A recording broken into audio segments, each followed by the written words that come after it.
if you want to make a ball in Hammer 3.4 for Half-Life or Counterstrike or any other mod, if you watch this video, it gets a little lengthy, but I try to be quick and show the best way to make in my opinion, to make a sphere shape.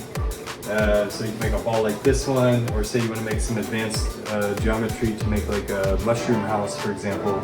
I kind of show you the steps real quick on how to make this type of sphere real quickly. So follow along, and I guarantee it'll be a ball. Alright, so real quick I'm going to show you how to make a sphere. Let's see here. So the first thing you're going to do is, I always create a cylinder just to get, and if in this case we'll make a 8-sided cylinder as our template. Typically you got to pick, between 8 or 16 or 32 sides, depending on how big and how detailed you want your sphere to be. 8 is a good starting point just to get the idea. You can make it as complicated as you want as long as it fits on the grid. So let's see. First, let's just create one this big, whatever. So I just draw a cylinder, and this is going to be my template. And I'll go from the side and I'll hold Shift, drag, and then I'll just rotate the cylinder so that, and then put it. I'm going to use this as a template on all these. I'm using the square left bracket and right bracket to up and down the grid size, so you can move stuff around. And you always want to be on grid with everything you do in Hammer. So yeah, we're just creating a quick little template, so now we can see in all the sides. And I'm going to say that right here is where the center of this top view is where the center of the sphere is going to be. And we're going to do it from the top of the geometry, whatever, just pick one. And then we're going to, from the top view, I'll rotate that again to the side. Okay, so now we've got a nice little template. You can see in the 3D view, kind of like your template. I'll even drop a human spawn point just to, I'll enter on that, type the beginning letter, and say info player start is a counter terrorist and Counterstrike.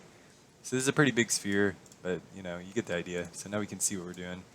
Okay, so now really now that we've got a template, that's how big we want our sphere. Let's create a cube. So I'm going to change my shape over here to a block, and it doesn't matter what size, just make a block and make it cubed or whatever. It doesn't even have to be cubed. Now this trick is an advanced trick that I found out along the way. You can model just about any shape if it's tetrahedrons. So if you hold Shift X or just the cut tool, you're going to cut this from bottom left to top right, and cycle through your Shift X until it's just chopping it and not deleting any side.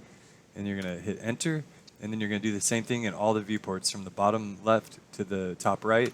And same. Now this view, it looks like it's already chopped that way, but it actually isn't. So you want to chop it. Even though it looks like it's chopped, you're going to do that.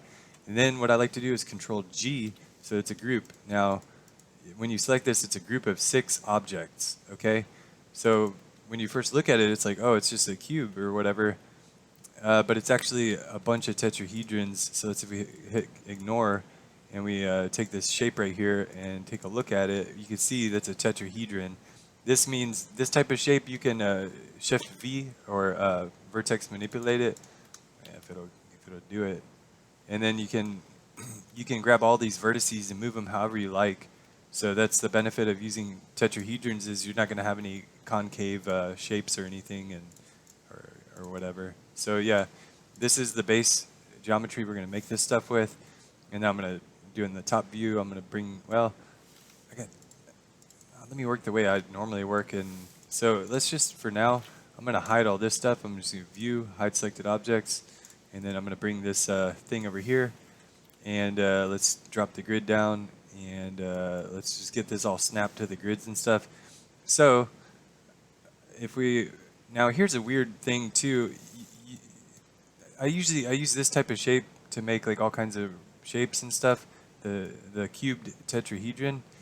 But okay, this thing, so this cylinder is not on grid, so I'm gonna get it on grid, and I'm gonna check which, a decently close place to the grid.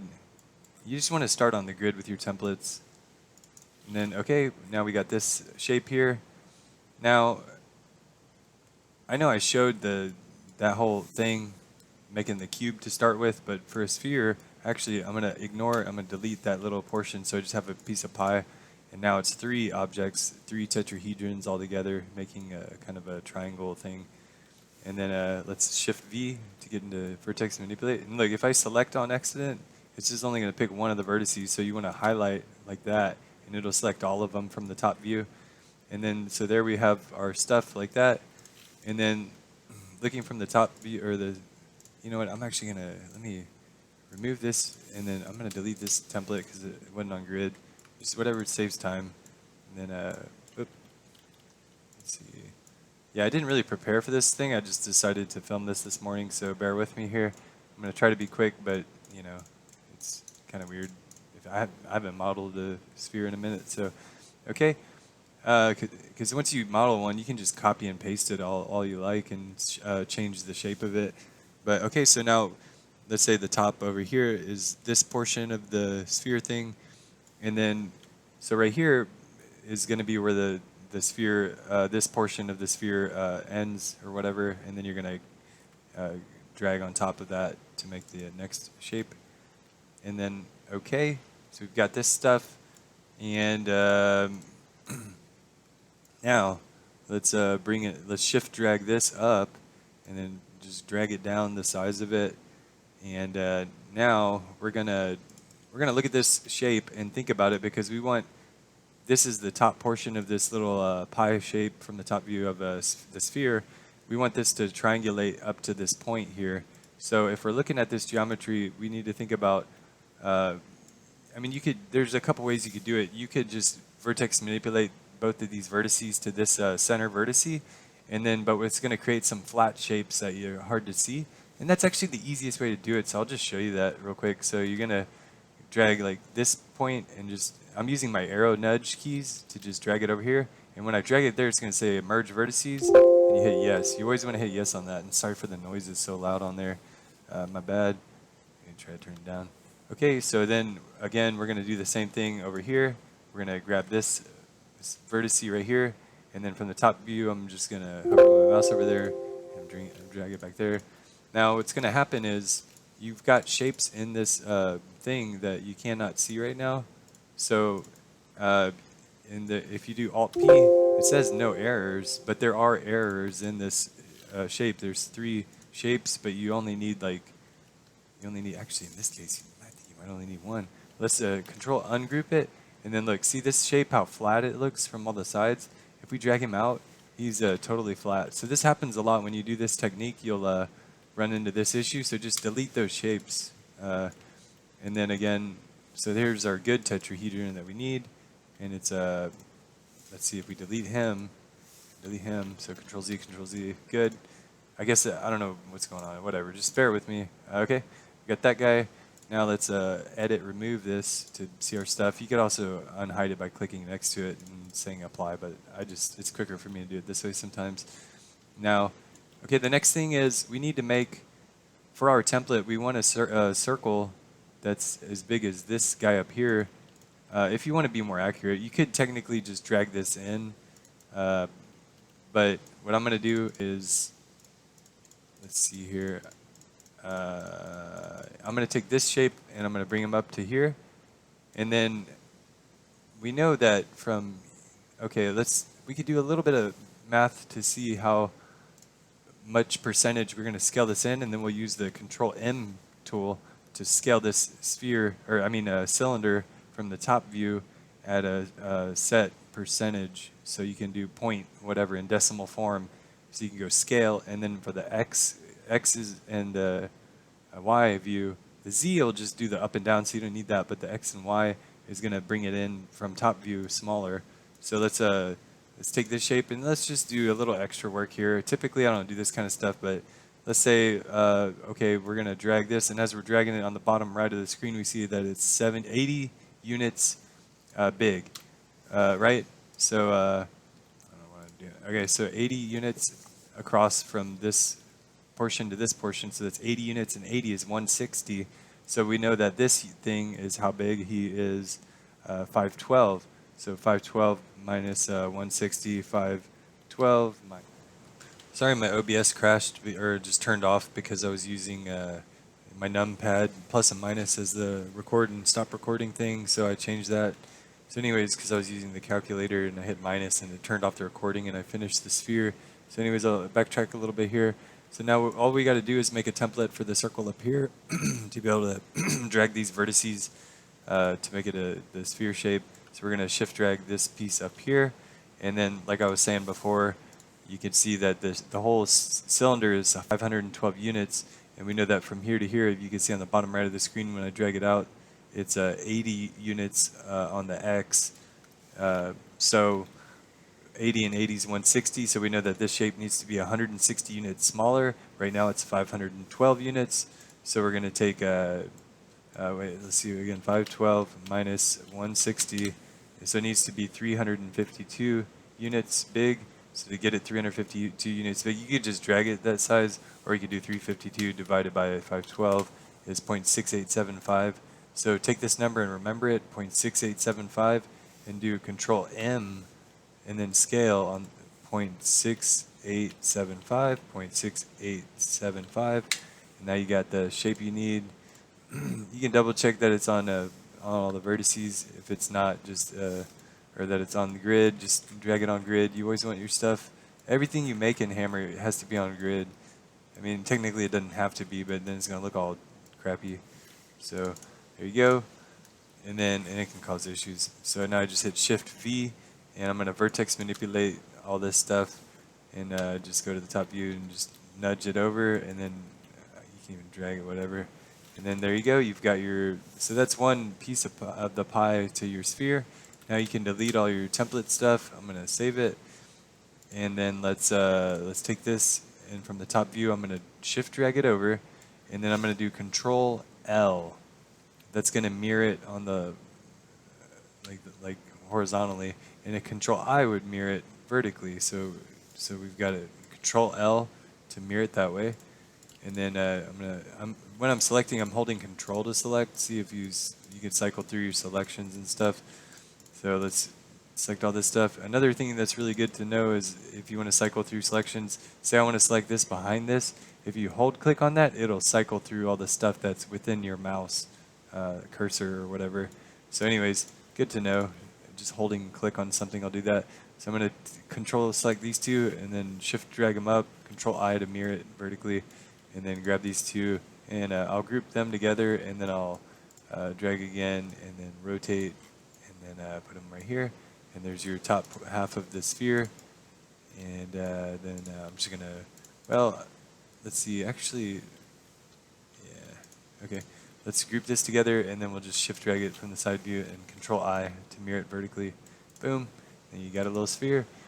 Now, because we stayed on the large size grid, we could scale this whole thing down to make it a usable object in our map. For example, we want to make a little ball or something. So I'm going to scale it by 1/8 of the size. So that just as an example, so you hit Control M, go to your scale tool, and change point for decimal form of 1/8 is just 1 divided by 8 is 0.125. So just put that in all of them, hit enter, and there you have a little ball. Cool, okay. So that's how you model a sphere in Hammer. You can do it tons of other things to make it. Oh, and one thing when you make something like this, especially after you use the scale tool, you need to zoom into it and hit Shift V and drop your grid down until you see right here, this doesn't look like it's on grid, and then right here it's on grid. Okay, good. You want to check in all the views to make sure all your vertices are on grid, and if they're not, you can just drag them onto the nearest grid. But yep, that's how you do it. So that's, you get a little sphere. You could texture it however you like, and make a little beach volleyball thing or whatever. And yeah, spheres are really powerful. You could also make hollow domes if you like as well. Hollow domes are pretty useful if you're making like a bubble window. I make a lot of those in some of my maps. And so yeah, I'll show a quick little run through of some of maps where I've used this technique that I just showed you guys. And I'll just do like a quick I don't know, like screen recording of like some of these types of shapes in some of my maps where they're at. And thanks for watching. If you have any questions, leave them in the comments, and I'll be glad to answer them if I can. Ciao for now. So here's a house I just made, and it has some very advanced geometry. I used a lot of vertex manipulation with the tool that I showed you guys. Like here, for example, is a sphere where I chopped it in half and made it hollow. You can pretty much make any shape with the tetrahedrons. Here's some more of these spheres.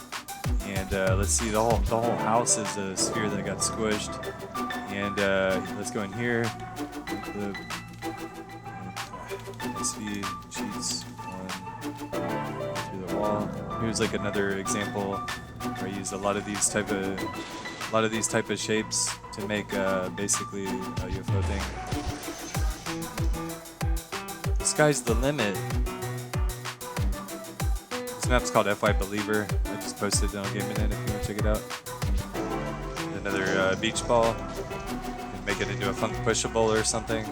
This actually looks exactly like the one I just modeled for you guys. So yeah, basically the same thing.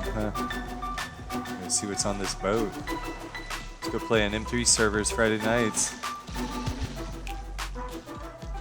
There's the IP if you want to come check it out. Here's an older mushroom house I made. It's kind of like the same thing as the one I was just playing in, but the new one that I made in FI Believer is a lot more advanced looking. This is the old school looking one I made. Here's another really advanced example of using the tetrahedron technique to make basically any shape you want. In this type of situation, I used a lot of templates to make all this stuff. It was really a complicated shape and to make all this, but I was really determined to make it. I just wanted to see what it would be like to be inside this type of house. I hope to build my own house one day. And I'm debating between the mushroom house style house or something like this. This is a truncated icosahedron, which is basically a soccer ball. It's easier to say soccer ball. That's just been chopped in near the bottom portion. But yeah, you can make like any shape you can imagine, pretty much. Even the little dome windows are on there. And this is a painstaking amount of checking stuff and making sure everything's snapped to grid though to make it work. Let me see, I'll pull one more example. Let's check one more example. This map is called FI Micromanic. It's one of my favorite maps. Oh, here's a good example. There's a boat I made. And then here's I did some really cool eyes for this little monster thing. Let's give him a check out. Let's see here. The cool thing is, like, he watches you when you come up to him. Watch his eyes, like, watch if we'll sneak up to him and we'll see his eyes shift over to us. Well, it kind of follows you around the map. And the way I did that is I just made his eyes turrets, and they just aim at the player then, and then just watch it look at me. Pretty cool. And those are spheres as well. I actually took a picture of my eye and photoshopped it to look good. Yeah, really creepy stuff you can do with spheres in Half-Life, Counterstrike and stuff. So I think that's enough for examples. I guess one more example would be this thing right here, the boat. You know, I actually built a boat like this in real life, so it's pretty accurate to a real boat that could work, a little mini kayak. And yeah, thanks for watching. Hope you guys learned a lot.